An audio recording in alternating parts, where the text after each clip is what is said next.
ẹ káàsán, ẹ rí pé mi ò fi music sí ẹ dẹ̀ ráṣọ tí mo wọ̀. Ẹ bá mi share ẹ bá mi share ètò yìí. Ẹ jẹ́ kó wọ ìgboro ayé lọ.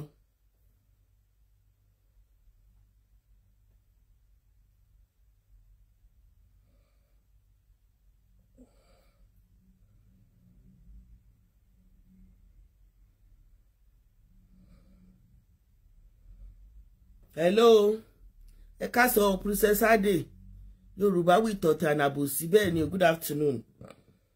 Mi tí rí lọ́dọ̀ mi bí so mi tí lè mo fẹ́ share ẹ̀ náà. Yes, good. Ẹ bá mi share ẹ bá mi share ẹ̀. Ibi tí gbogbo wa máa ń fojú sí ọ̀nà kí n gbàbẹ̀ lọ. Ẹ káàsán. Princess Ade, Yorùbá with ọ̀tẹ̀ ànàbòsí. Ẹ káàsán. Ẹ bá mi share ẹ̀, jẹ́ kó wọ ìgboro ayé lọ. Bẹ́ẹ̀ ni ọmọọba Adéfúnkẹ́ Oyíndàmọ́lá wà yóò tọ́jọ́ mẹ́ta ṣe wà òkè. Àwọn ọ̀dàlẹ̀ bẹ́ẹ̀ nítorí owó. Ebúdọ́lá Lawrence, ẹ bá mi share ẹ̀, share ẹ̀. A kàn ń wo rally kí nìyẹn wá jẹ́ fún wa ní ká wádìí nǹkan, ká ṣe àwọn research tó gbáàsì.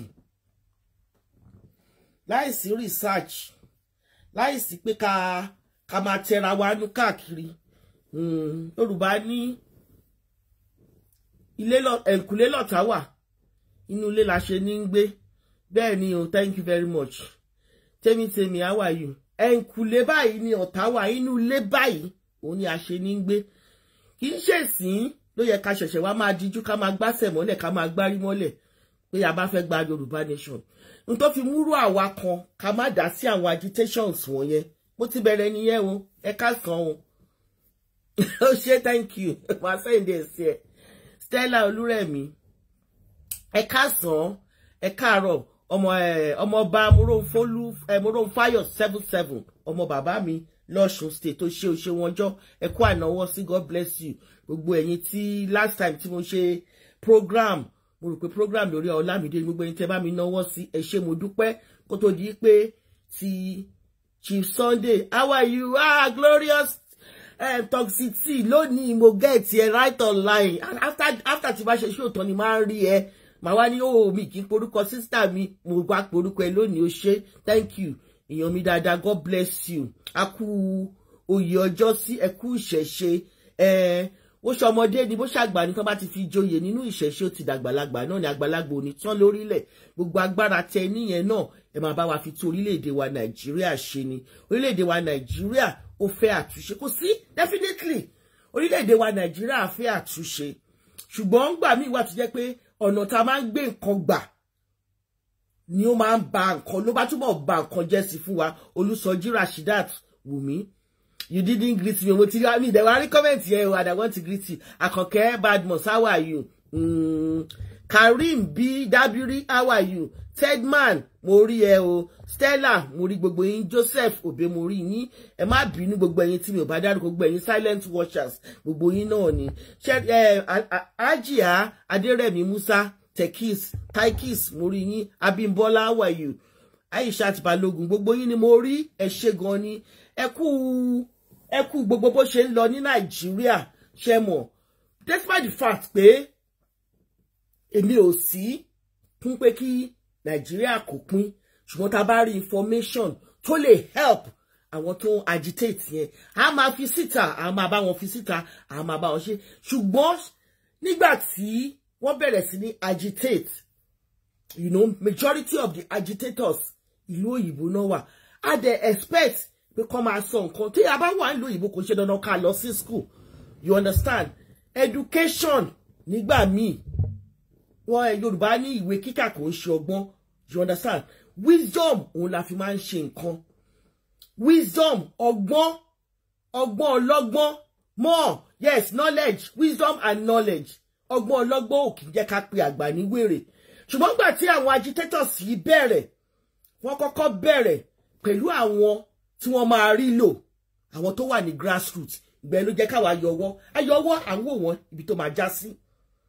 àwọn tó wà ní grassroots àwọn ní ọba àti ìjòyà orí wọn lẹ́ti bẹ̀rẹ̀ sí níbú ẹ share ètò yìí ẹ share ètò tó gbá skinny o information tí mo fẹ́ fún yín gbà tẹ́mi gan gbọ́ èmi gan gbọ́ tí mo dẹ̀ wá lọ ṣe research lé lórí àyà mi já high ni àwọn tó wà ní ibi báyìí tí wọ́n gbọ́ náà tó jẹ́ lọ́ọ̀yà gan tó rò pé wọ́n mọ gbogbo nǹkan àyà wọn já ni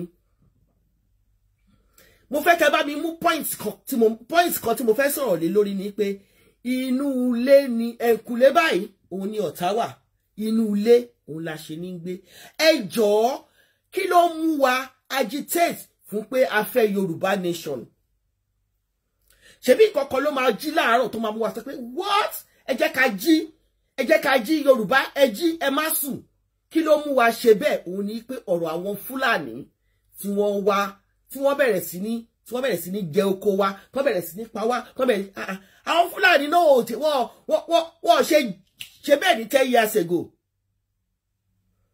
wọ́n ṣe bẹ́ẹ̀ ní 20 years ago wọ́n tiẹ̀ wá ṣe bẹ́ẹ̀ ní 7 years ago ó ní nǹkan tí wọ́n jẹ tẹ́lẹ̀ kù tó mú wọn lágbára bí èèyàn kan ṣe sọ bí gbogbo wa dẹ̀ ṣe mọ̀ ní pé nínú gbogbo àwọn tá à ń ṣe jálamba tá à ń ṣe jámájàmà ní ìlú òyìnbó USA gbogbo bí tẹ́ bá rí Fúlàní àti Haúsá wọ́n wá kàwé ni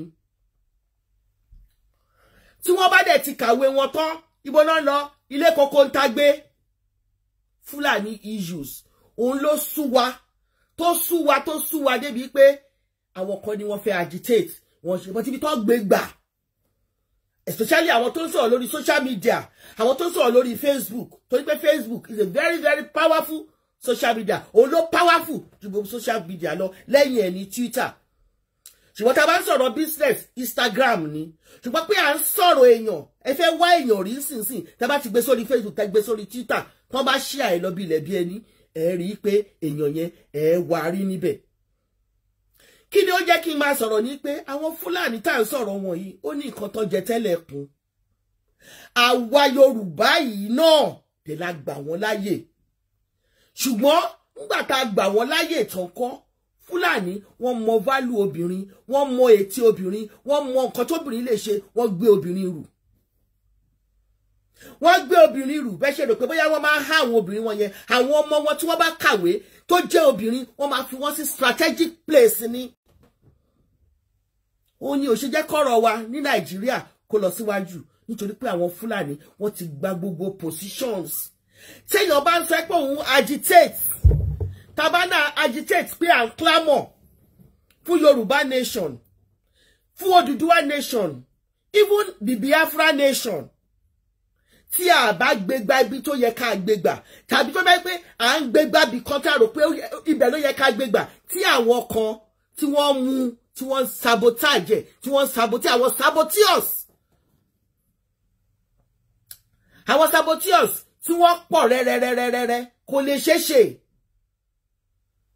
ẹ má nọ̀rọ̀ mi pọ̀ mi ò ní tètè fún yín lẹ́ni yẹn ṣùgbọ́n obìnrin ni obìnrin bíi tèmi obìnrin bíi tiyín òun lẹ́ni náà mo mọ̀ mo ní fọ́tò ẹ̀ ó wà ń bí gbogbo wa náà la dẹ̀ máa mọ̀ tí bá ti sọ̀rọ̀ tó ń sìn ṣe rí a lè finá àwọn Fúlàní tá à ń sọ yìí náà wọ́n àwọn náà fẹ́ pé àwọn ò fẹ́ finá sí orí òlùrẹ́sù ni ìpẹ́ táwọn ò bá tètè ṣẹ́ wa ní kẹ́ṣẹ́ ìwọ tó dọ̀tí gbogbo bíbà yìí mo ń bọ̀ abẹ́ tí wọn ò bá tètè ṣẹ́ wa níyẹn kọ́ gé ìyẹ́ wa yẹn dànù right àní mọ nǹkan tá a máa ṣe ẹ jọ̀ọ́ ẹ má ka ọ̀rọ̀ obìnrin ẹ má kà sí yẹpẹrẹ ní àwùjọ nítorí pé ẹni jẹ́ obìnrin gbogbo wa fojú di látòkèdélẹ̀ òun dẹ̀ ló ń ṣiṣẹ́ bí yẹn òun ló ń ṣiṣẹ́ bí yẹn títí kan àwọn Biafra òun ló ṣiṣẹ́ bí yẹn ṣẹ̀rí àwọn Fúlàní wọ́n ti mọ nǹkan táwọn fẹ́ ṣe láti ọdún gbọ̀hàn sẹ́yìn wọ́n dẹ̀ ti fi àwọn èèyàn wa àwọn èèyàn tí wọ́n ti fi há gbogbo orígun mẹ́rẹ̀ẹ̀rin àgbáyé ni mo pé o ká tó wá má sọ pé Nàìjíríà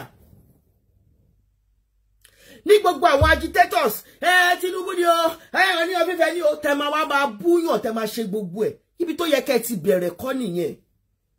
Mo dẹ̀ rò pé ó yẹ kí àwọn tí wọ́n wà lókè, because you did not involve the elites. Ibi tẹ́ ti mú involve wọn rárá, ẹ kò rò pé tá bá ti dé orí social media bẹ́ẹ̀ bí ṣe pariwo kẹ́yìn náà máa pariwo.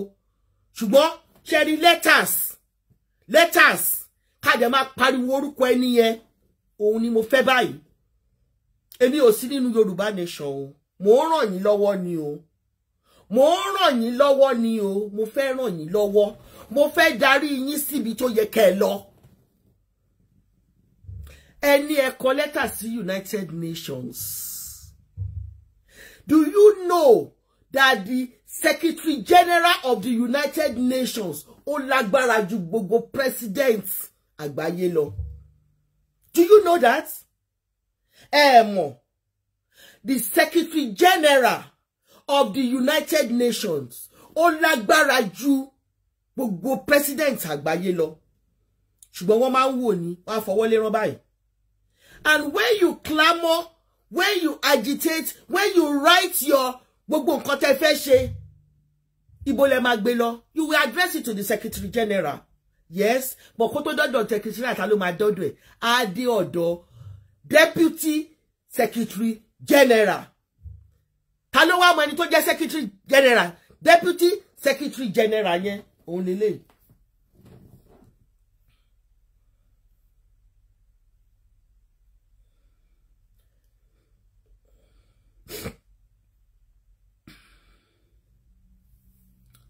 Obìnrin yìí ni. Obìnrin tó jẹ́ Deputy Secretary General òun lélẹ̀. Ọmọ Fúlàní ni. Amina J. Mohammed. Amina J. Mohammed. Ẹ jọ̀ọ́, ta ló máa gbà ní inú ilé ẹ̀ tí a máa sùn, tí wọ́n á máa bú àwọn èèyàn ẹ̀ tó dẹ̀ mọ nǹkan táwọn èèyàn ṣe. Àwọn Fúlàní 10 years ago wọ́n lágbára. Mo ní 6 years ago wọ́n lágbára. January 2017 lobìnrin ló assume the position of Deputy Secretary General of the United Nations. The Deputy Secretary General, Deputy Secretary General of the United Nations, ọmọ Fúlàní ni, ọmọ Nàìjíríà ni. Ǹjẹ́ apariwo ẹ̀ tó ẹ̀yin agitators? Ǹjẹ́ pariwo ẹ̀? Ǹjẹ́ pariwo ẹ̀? Ẹni tó wà ní gbogbo ọ̀rọ̀ yìí nìyẹn. Kò lè jẹ́ kí lẹ́tà yín kó débi tó fẹ́ dé nítorí pé ìlú ẹ̀ lẹ̀ ń bájà. Ẹni tó yẹ ká máa pariwo ní tẹ́ pariwo àwọn Ọlọ́ṣun, àwọn deputy kìnìkan. Ẹni tó yẹ ká máa pariwo gangan lélẹ́yìí. Ẹni òun ló yẹ ká máa pariwo. Amina J. Mohammed, ọmọ Nàìjíríà ni. Gbogbo òun ni ò kí jẹ́ kí lẹ́tà yìí kó débi tó yẹ kó dé. Wọ́n ti fàya, wọ́n ti destroy ẹ̀, wọ́n ti jù sínú iná, wọ́n ti jó. Nítorí pé ọmọ Fúlàní ni. Nígbà tó dé ipò yẹn ni àwọn Fúlàní ni wọ́n wu ìyẹ́. She got there January 2017. Of course, her strategize how mọ bí tó ń lọ. How mọ gbogbo nǹkan bó ṣe ń lọ. Ó fún wọn ní agbára púpọ̀. Ó fún àwọn Fúlàní ní agbára púpọ̀. The president country wa ó tún jẹ́ Fúlàní fúnra rẹ̀.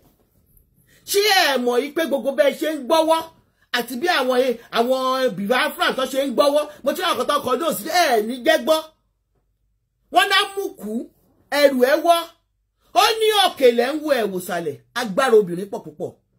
Ìkànnì if is the Deputy General. Ṣé tí United Nations ò bá bá yín lọ́wọ́ tí United Yorùbá Nation tẹ́ ń ṣe ẹ rò pé ó lè work ni? Ṣé ẹ rò pé ó lè work ni? Wọ́n ò value obìnrin náà fòfìrí sí position yìí. Obìnrin náà fi sí position yìí. She is the Deputy General of the United Nations. She's just like the assistant head of state of the whole world, if you don't know. So when we are clamoring, first of all, nǹkan tó yẹ ká kọ́kọ́ ṣe ni pé kó gbé gbogbo position tí Fúlàní bá hold kàn jọ̀wọ́ kúrò ńbẹ̀ ìyẹn ní ibẹ̀ yẹn la kọ́kọ́ máa bẹ̀rẹ̀ gbogbo positions tí àwọn Fúlàní tó bá hold ká máa kọ lẹ́tà mọ́ wọn ká máa kọ lẹ́tà mọ́ wọn ibẹ̀ yẹn ni agitation wa tí ọkọ máa bẹ̀rẹ̀ náà because okay ó wà ńbẹ̀ kí ló ṣe sí àwọn Fúlàní herdsmen ṣé tí ẹ di ṣé kò gbọ́ràn ni. I disagree that Fulani value their women more than this. That is your own value judgment. Lola Odibe. We are not talking about that. If they don't value women, how come she will be where she is? Eba Kosoroti, who is talking about you? When we are talking, I'm talking nationally. I'm talking globally. I am talking nationally and I'm talking globally.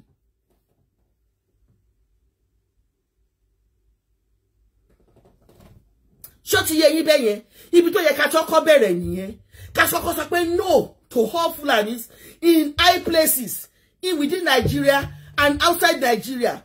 Ṣé ẹ rò pé eléyìí ó máa jẹ́ kí gbogbo kí petition wa gbogbo petition tẹ̀ nǹkan ṣé ẹ rò pé ó máa jẹ́ kó débi tí ó ń lọ àbí ó máa sabotage saboteur leléyìí náà saboteur Yorùbá nation saboteur Odùduwà nation bí obìnrin Amina Mohammed. Saboteur is a saboteur. Àwọn tó jẹ́ pé wọ́n ní jẹ́ kí anything tá bá ń ṣe kó já sí ìgboro nìyẹn. Amina J. Mohammed ọmọ Fúlàní ni Fúlàní ló fẹ́ ara wọn ni àwọn ló lọ nílùú ìwé nílùú òyìnbó pẹ̀lú owó Nàìjíríà tá sọ̀rọ̀ ẹ̀. So when we agitate ẹ jẹ́ ká lọ máa mú strategic places kì í ṣe pé ká máa ṣátà àwọn èèyàn tiwa ẹ̀yin kọ́kọ́ máa yé àwọn èèyàn tí yín ní Yorùbá tó lè help tí wọ́n lè help tí wọ́n nífọ̀n tó lè kọ́ná ẹ kọ́kọ́ máa yé wọn ẹ kọ́kọ́ ń bàjẹ́ ná ẹ ń bàjẹ́ ẹ bẹ̀rẹ̀ sí ní bú wọn. She has power. Yeye Judy, I know you are very learned, but go and read it. Go and Google her name. Do you think she's just a figurehead? Even if she's just a figurehead, she has power. You are saying the deputy general does not mean anything unless the United Nations. Who are the United Nations? When they are there, right? Me mama stop sobe, how are you? God bless you. But comment okay. When they are there, as a Fulani woman, will you think she will be happy that the country will be divided? If you don't go and know her, go and study her, and make her useless in that position in which she is. United Nations. Say, Deputy Secretary General, Secretary General papa. Secretary General of the United Nations. Any could mean anything. Any could mean anything. This is a Deputy Secretary General and she's a woman. Nti obìnrin bá fẹ́ gbà lọ́wọ́ ọkùnrin, á gbà. One place strategically síbẹ̀ ni. Kí lẹ ṣe sípa ẹ̀? Àwọn balọ́ba lẹ ń bú, àwọn líjòyè lẹ ń bú. Ẹ kàn jáde pàkàtà bí kẹ́ omi kan tó máa dà síyàn lára, tó máa wọ́ síyàn lára, tó máa jẹ́ kéèyàn máa gbẹ. Doesn't work like that. You have to involve the intellectuals.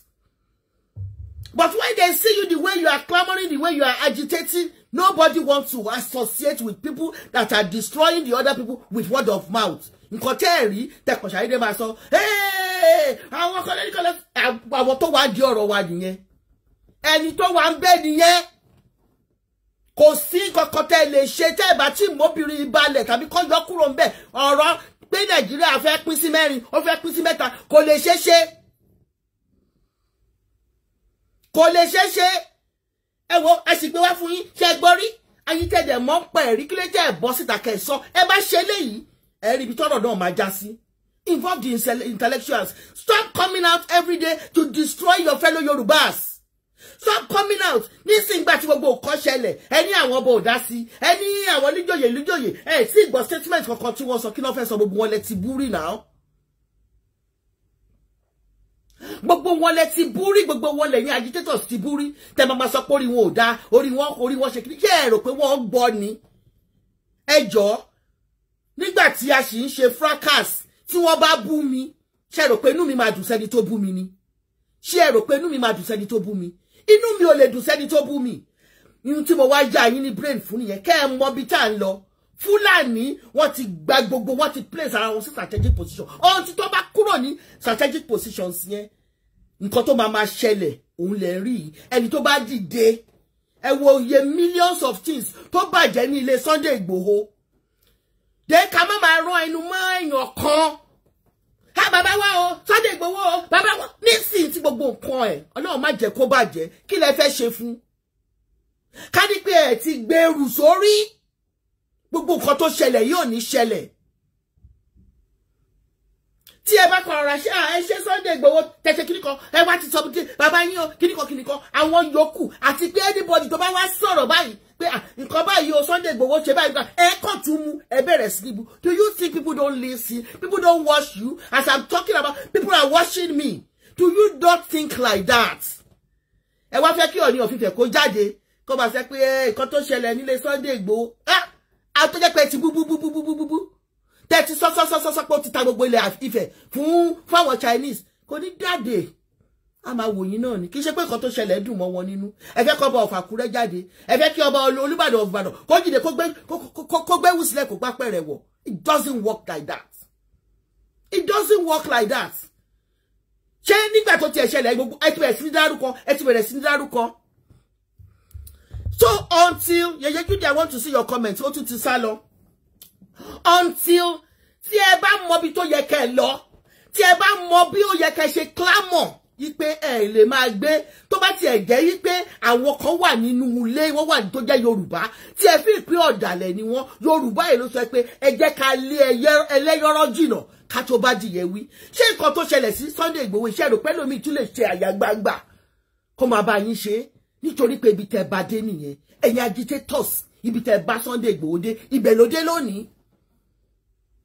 gbogbo ilé yẹn ó di lé méjì sí ta mọ̀ kó bàjẹ́ àwọn Fúlàní dẹ̀ ni ẹ lè place wọn bẹ́ẹ̀ kúrò nínú Nàìjíríà bẹ́ẹ̀ bọ́ sí United Nations Fúlàní lẹ máa bá bẹ̀ tó bá dẹ̀ ní kẹ́ fi àwọn èèyàn ti yín sílẹ̀ ta lẹ máa fi sílẹ̀ Rabiu Muhammed ókè òun sọ̀rọ̀ ni tó bá ní kẹ́ fi àwọn èèyàn ti yín síbẹ̀ ẹ̀yin lẹ máa rí ọ̀dọ́ kan ẹ̀yin lẹ máa lẹ́ni tó bí wọn mẹ́jọ fún ẹnìkùnrin mẹ́ta ẹ̀yin gbogbo àwọn wọ̀nyẹn ò kiri gbogbo wọ̀nyẹn they look at the intelligence how this person will be able to work with us in the future. Ó ṣe wá jẹ́ wípé nígbà tí obìnrin yìí débẹ̀ tó débẹ̀ ní 2017 just 4 years ago tó débẹ̀ ní 2017 la bẹ̀rẹ̀ sí ní rí pé àwọn Fúlàní wọ́n bẹ̀rẹ̀ sí ní wá bẹ̀rẹ̀ sí ní da ẹran ṣọ́ni ni Fúlàní ti wà lórí ilẹ̀ wa ni ṣé òní ni wọ́n ti wà ń bẹ̀ ẹ sọ fún mi ṣé year yìí àbí last year ni wọ́n ti wà ń bẹ̀ àbí year before the last àwọn Fúlàní ti wà láàrin wa kan ti bímọ sáàrin wa ó ti lé ní 30 years but nígbà tó wọ́n tẹ ìkúdà tí ọwọ́ wọn tẹ ìkúdà wọ́n fi pé yes àárín àwọn tí ògún yìí àárín àwọn tí òmọ̀rọ̀ sọ yìí àárín àwọn tó máa ń búyàn yìí ibẹ̀ ló yẹ káwọn ti lọ bẹ̀rẹ̀. Ẹ jọ̀ọ́ ṣẹ́rí tẹ́nítẹ́ní tàkísàntàtàn tẹ bá pé igbá ìtí bá sọ fún yín pé this is a golden cup òun ni mo fi mu omi bẹ́ẹ̀ ṣe máa bá mi pè náà nìyẹn o ẹ sọ pé ẹ má lọ síbi golden cup Adébímpé ẹ jẹ́ ká mú àwọn èèyàn tiwa ká mú àwọn èèyàn tí ẹ má jẹ́ ká máa ta àwọn èèyàn tiwa lọ́pọ̀ mọ́ títa àwọn ènìyàn wa lọ́pọ̀ òun ló jẹ́ ká débi tá dé lónìí yìí o ẹnìkan ní calm down bó ṣe ká mi lára sí ni mo ṣe ń sọ̀rọ̀ bó ṣe ká mi lára sí ni mo ṣe ń sọ̀rọ̀ níbi tá a ta àwọn ènìyàn wa dé lọ́pọ̀ òun ni mo dẹ̀ ṣe mo empathize mọ́ gbogbo àwọn tí wọ́n pa àtàwọn tó pa lónìí àtàwọn tó pa nílé Sunday Igboho àtàwọn tó ti pẹ́ gbogbo wọn ni mo empathize pẹ̀lú torí ẹ̀ ni mo ṣe wọ aṣọ dúdú ibi tá à ń gbé ọ̀nà gbà tí strategy tí à ń lò ní ìsìn tí ò bá work ẹ change strategy yín stop threatening the government right use your hand right sign petitions against Aminat Mohammed tell the United Nations that he is a betrayer she's a traitor sign it do that and kó dé fi àwọn èèyàn tó jẹ́ pé wọn ò mọ̀ wá rárá sí ká wá wò wípé wọn ò ní help wa. But when we have such a person tó jẹ́ pé kíní yẹn kọ́kọ́ máa dé ọ̀dọ̀ ẹ̀ ó máa yá sínú bíìnì ni. Àwọn èèyàn wa tó yẹ kó help wọn, àwọn tí ẹ bú family wọn, ẹ máa búyàn. Ẹ̀yin tẹ́ ẹ mọ̀ kankan. Ẹ lọ sí school ṣùgbọ́n ẹ kàn fi pé torí pé wọ́n bá búyàn orí Facebook tá bá ti bẹ̀rẹ̀ sí ní búyàn báyìí wọ́n máa wò wá ta ni mo bú sí. You don't need to abuse anybody. If you are making sense, if you are talking, if you are talking and you are speaking the language which the people understand, people will come and look at you. People will come and listen to what you are saying. The Deputy Secretary General of the United Nations is a Nigerian. She is a woman. We need to deal with that. Abusing people, like cursing on people, cursing on everybody, calling people names, especially within the Yoruba. So they let on any everyone. Tó bá jẹ́ pé ti bú mi tàbí èbú tẹ́ máa bú mi. Tó bá jẹ́ pé ó jẹ́ nǹkan lára mi ni tí bá ti call you to order. Tó bá ṣe pé àwọn tó call àwọn agitators to order. Mo wà nínú wọn now. Ipe gbogbo nǹkan tẹ́ ń ṣe yìí. Ipe gbogbo nǹkan tẹ́ ń ṣe yìí kò yẹ kẹ́ máa ṣe bẹ́ẹ̀. Kò rí bẹ́ẹ̀. Ibi tó yẹ kẹ́ lọ torí pé gbogbo àwọn tẹ́ ń bú tẹ́ ń call out wọ̀nyí gbogbo wọn náà lè ṣì máa need help wọn. Ó délẹ̀ tán sí. Àwọn Hausa àti Fúlàní wọ́n ti fira wọn sí strategic place o. Strategic place wọ́n dẹ̀ fira wọn sí yẹn. Tá bá kọ́kọ́ mú wọn kúrò ńbẹ̀. Ká ṣá wọn balẹ̀ kúrò ńbẹ̀ pẹ̀lú ọwọ́ wa gègé. Pẹ̀lú gègé wa. Ta ló ń sọ̀rọ̀? Don't talk like tá bá kọ́kọ́ mú wọn ká yọ wọn kúrò ká mú pé kò sí Fúlàní ní strategic place kankan mọ́. Right? Ìgbà yẹn àwa rí ipe àwọn intellectuals wọ́n á wá involve wọ́n á bá wa ṣe ṣùgbọ́n nígbà tá bá ń bú cousin wọn tá ń bú àwọn èèyàn wa tá ń bú àwọn èèyàn tí wọn báwo la ṣe fẹ́ rí gbà báwo la ṣe fẹ́ ṣe báwo la ṣe fẹ́ ṣe nǹkan tẹ́mi ní kẹ́mi wá sọ fún yín nìyẹn o ipe àwa ara wa là ń ṣe ara wa àwa ara wa yìí gangan là ń ṣe ara wa àwa gangan la tú àṣírí Sunday Igboho síta àwa ara wa ti lè sọ̀rọ̀ jù àti lè sọ̀rọ̀ jù àti lè sọ̀rọ̀ jù kí kankan kékeré bá ti dé ẹ ti gbé live chat wọ́n wà nílé ó wà níbí ó wà lọ́hùn wọ́n ní kí n ṣe live chat ni ó wà níbí ó wà lọ́hùn ó wà níbí why akọni ká sọ fún yín ni o ilé Sunday Igboho ti wà under siege o chicken na you don't have to divulge information bí téèyàn kọ́kọ́ wà